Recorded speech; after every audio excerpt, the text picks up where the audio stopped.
Job culture is one of the most harmful accepted norms that we never question. Work for yourself, but you're a bum. Work for a corporation for 40 years, you're responsible. Nobody questions which direction the herd is walking in, so we choose not to change.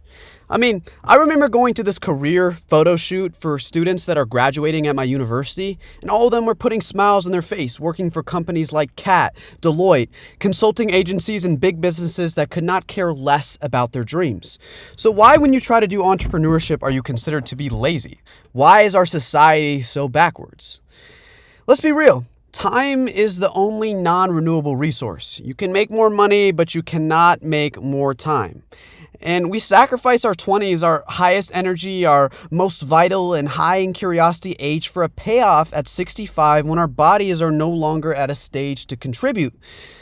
And look, that Sunday night dread, your nervous system telling you that there's something that your brain is ignoring, that is the moment where you're being brainwashed into this fear of becoming a slave for a job culture that will not return your value.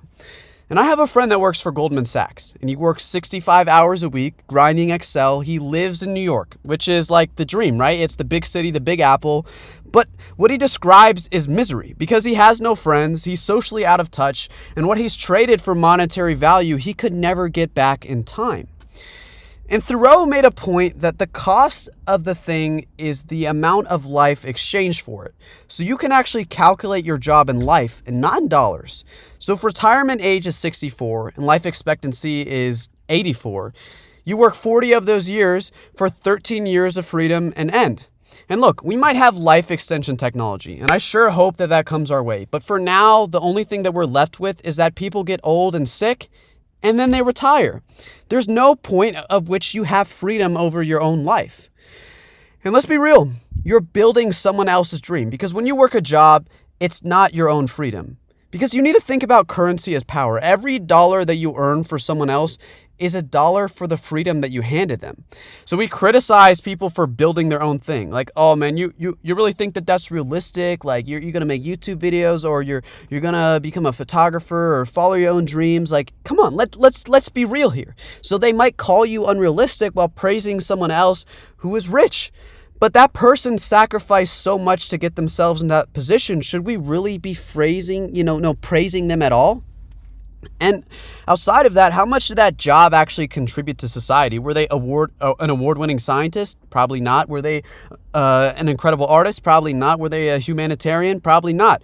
Most of this middle ground in our society is just contributing to the slop. Like, what is the real value? Why is being rich such a virtue outside of just being powerful? And you know that you generate more value than your salary, but no one will tell you that. And the only people that really understand this are immigrants because they have a higher entrepreneurship rate than native-born Americans. And that's not because they're necessarily more talented or more mentally capable. They might be harder workers, but that's because they never inherited the same assumption that a job is the only path. Because when you have to grind to actually enter a country and come up with all these different ways to be able to make it and support your family, you become more resourceful. But those of us left in the middle of America are just left to sit with, I don't really care. I don't know what's going to happen. I don't need to change. Because the average employee generates 4 times more in their salary than the value for the employer. So we really need to get out of this mindset. And look, job culture persists not because it's good, but because it's almost everything that people can see. And in Plato's cave, he talks about, and I'm sure you've seen the memes, like the shadow on the wall that we call reality. And that's because that's the only reality we know. Meanwhile, the shadows on the wall are just the people outside of the cave being projected inwardly. So the people who try to build something for themselves get called delusional by the people watching their own shadows inside of the cave. And I get it. Succeeding on your own is hard. It's scary. We don't know what's going to happen. And we're facing a time of inflation, war, and social disconnection. But hard for you is hard for everyone. The difference is deciding whether the cave is worse than the difficulty.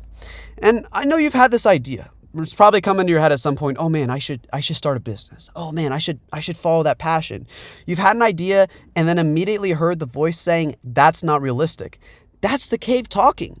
And the crazy part about negative self-talk is that it can be very easily replaced with positive. Just telling yourself that that is realistic is the fastest way possible to conceiving and achieving. And the immigrants often arrived without the cave because the fact that they were able to get into a country that was often considered to be unrealistic and out of touch has taught them that they never have to call their shadows real because they never really had an option. And debt is this trap that isn't just a financial one. It's a soul-sucking emotional trap because the system will put you in a position where you have student loans, car payments, rent, and everything stacked up against you because the system doesn't need change when it has student loans. And when you're in debt, you pay interest, right? And this is often why interest was a sin in the Bible and in the Quran, because it kept people in a very stuck position. Because if you're paying off your debt and interest increase over time, you never really get to pay it off. And that just increases the wealth of the people who own the assets. It's simple economics.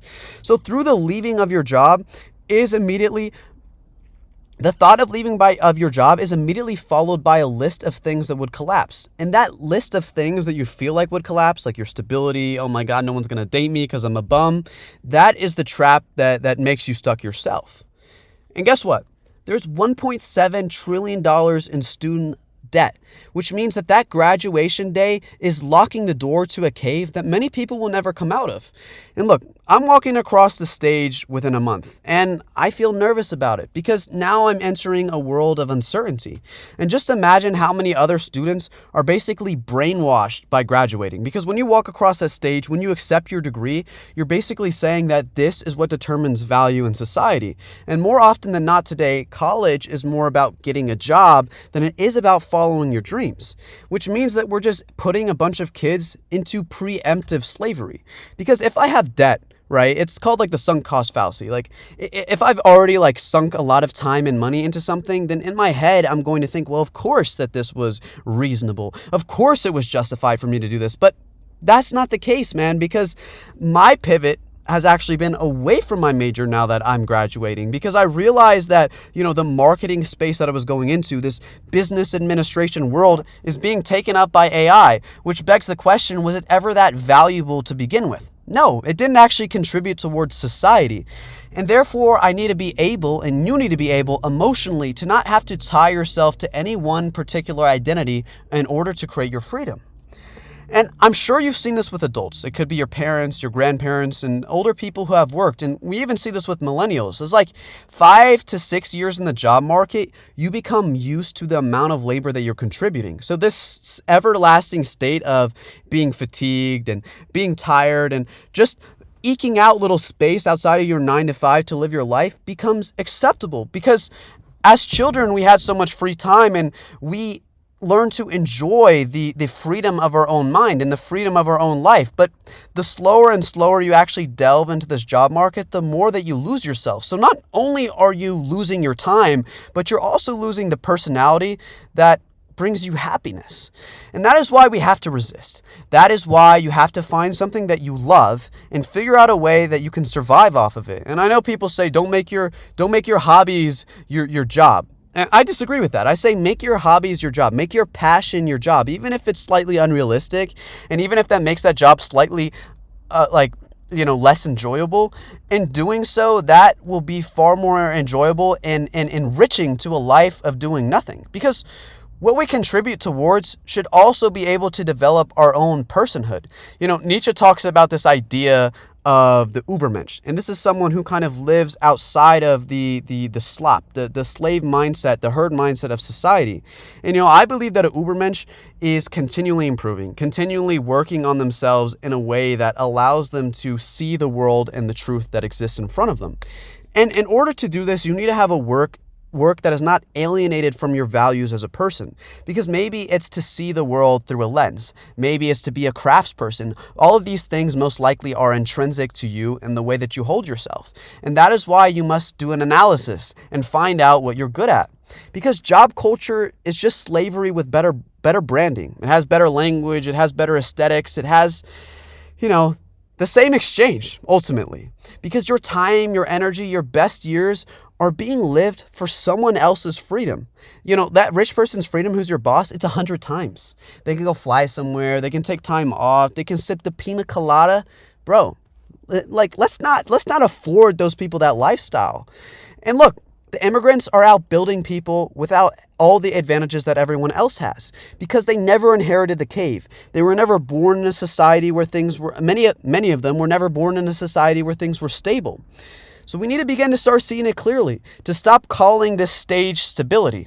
Because Thoreau was right, that the cost is the amount of life that you exchange for it.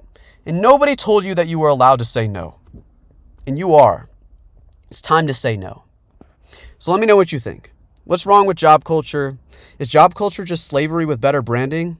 What are your passions? How will you develop freedom in your life? Leave me a comment below and let's talk about it.